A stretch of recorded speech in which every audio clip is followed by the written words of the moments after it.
Ya, Assalamualaikum warahmatullahi wabarakatuh. Yang terhormat Bapak Abdul Majid selaku dosen pembimbing dalam mata kuliah ilmu konferensif yang semoga selalu dalam lindungan Allah.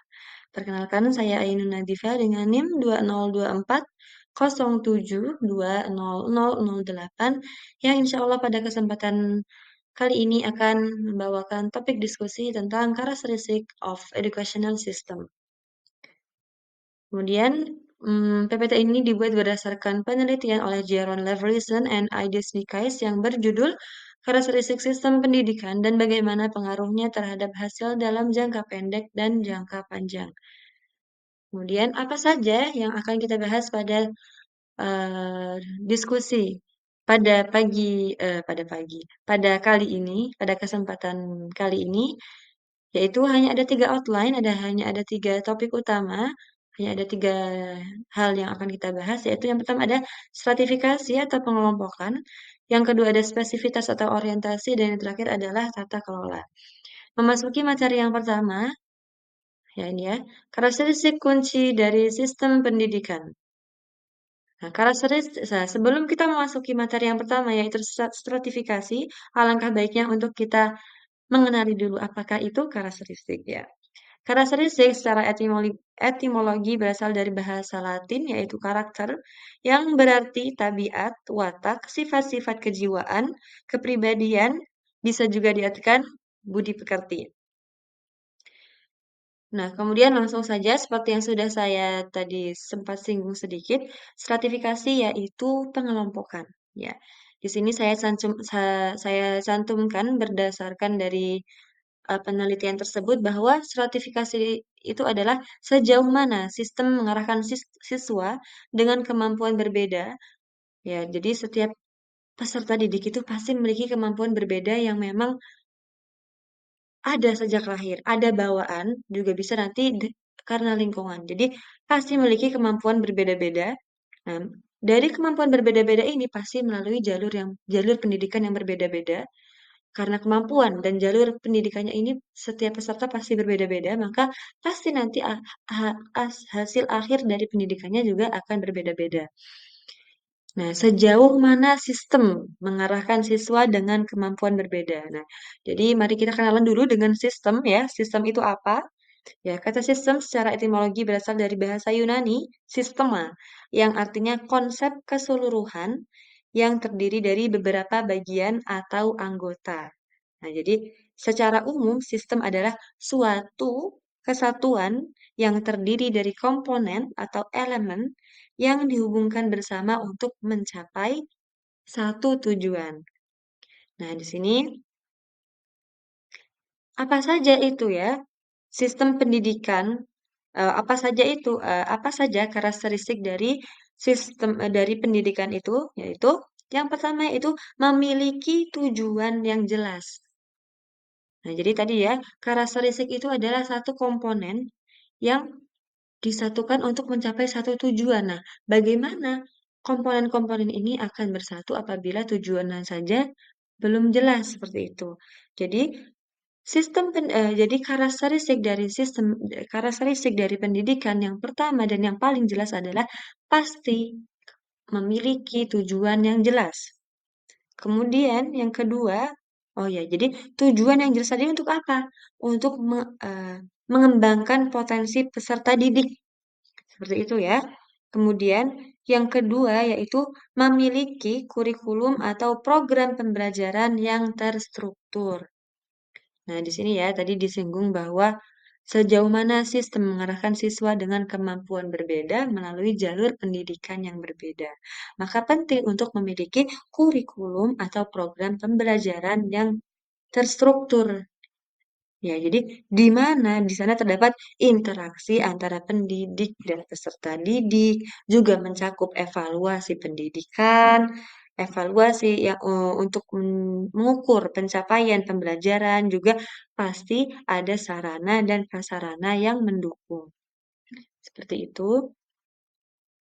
Ya, di sini selanjutnya dalam PPT dalam jurnal yang dituliskan oleh dua penulis tadi ya, berdasarkan apa stratifikasi ini terjadi gitu ya. Om kalau kalau misalkan kita sambungkan dengan Indonesia saat ini ya, contoh stratifikasi atau pengelompokan yang terjadi di Indonesia yaitu terjadinya ini ada PAUD, SD, SMP, SMA hingga perguruan tinggi.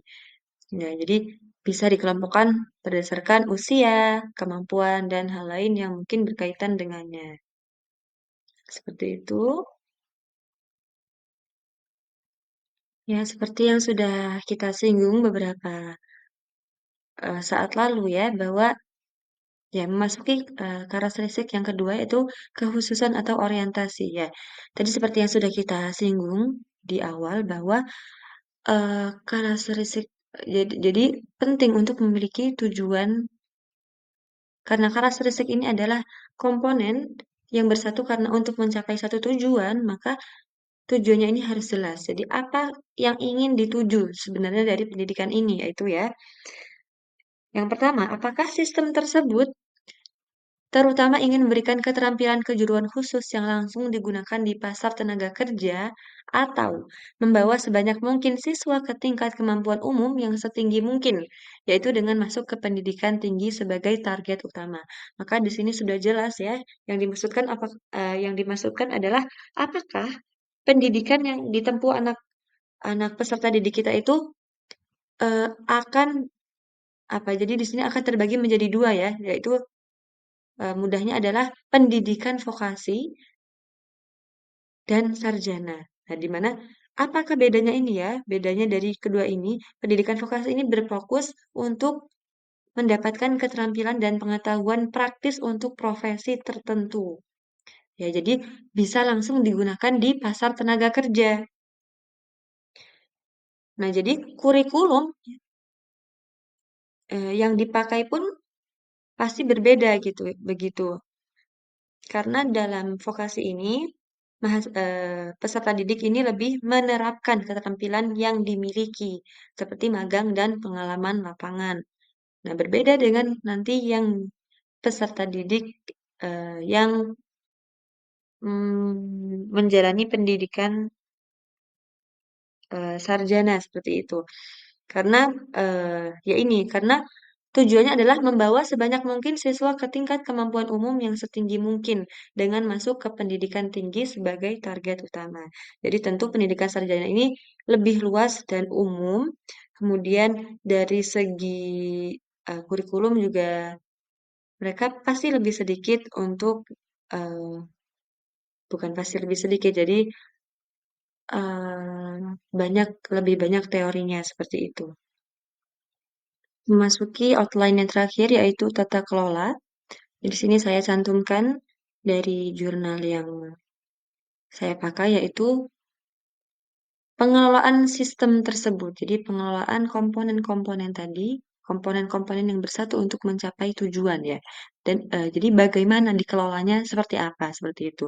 Jadi tata kelola ini yaitu pengelolaan sistem tersebut seperti memperhatikan derajat otonomi atau kekuasaan sekolah. Jadi sejauh mana sekolah bertanggung jawab atas kinerjanya dan sejauh mana sekolah bersaing satu sama lain. Jadi di sini ada tiga konsep yang diberi perhatian besar. Yang pertama yaitu otonomi daerah atau kekuasaan daerah ya. Ya seperti itu. Kemudian yang kedua adalah akuntabilitas ya. Akuntabilitas ini apa? Akuntabilitas ini dapat diartikan sebagai tanggung jawab terhadap tugas atau amanah yang diterima. Ya, kemudian yang terakhir adalah pertanggungjawaban.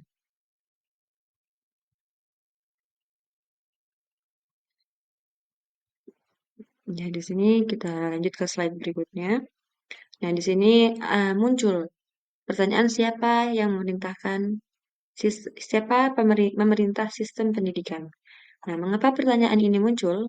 Ya, karena beberapa orang ini berpendapat bahwa sekolah swasta dapat memenuhi tugas ini atau bahkan lebih baik. Kemudian yang kedua, ada yang berpendapat bahwa penerapan kebebasan orang tua untuk memilih sekolah yang diyakini orang tua optimal bagi anak mereka akan semakin anak-anak mereka akan semakin meningkatkan kinerja pendidikan karena kekuatan pasar. Ya, mengapa eh,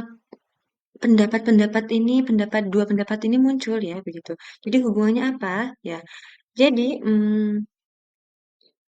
dalam perspektif sound governance, tata kelola pendidikan melibatkan empat aktor ya, yaitu yang pertama adalah pemerintah, kedua adalah swasta, kemudian masyarakat dan elemen internasional. Nah, kemudian apakah imbas baik apabila tata kelola pendidikan itu baik? Nah, di sini dijelaskan tata kelola pendidikan yang baik dapat meningkatkan kinerja pendidikan. Nah, tentu ini akan menjadi pertimbangan juga bagi orang tua untuk memasukkan anaknya di suatu sekolah. Jadi tata kelola pendidikan ini bisa meliputi transparansi, jadi transparan dan akuntabilitas. Kemudian tadi ya, akuntabilitas itu seperti bertanggung jawab terhadap amanahnya. Kemudian meliputi juga sistem pengendalian manajemen, sistem informasi manajemen, dan efisiensi penggunaan sumber daya. Baik, selanjutnya ya akan saya bacakan. Jadi gagasan utamanya adalah bahwa kombinasi otonomi sekolah, organisasi swasta, dan kebebasan orang tua akan menimbulkan persaingan antar sekolah ya, seperti yang sudah saya jelaskan tadi ya. Jadi tentu orang tua ini akan berpikir juga gitu ya, melihat bagaimana sekolah itu seperti itu, bagaimana pengelolaan dari sekolah yang akan eh, di yang orang tua itu akan masukkan anaknya di sekolah tersebut.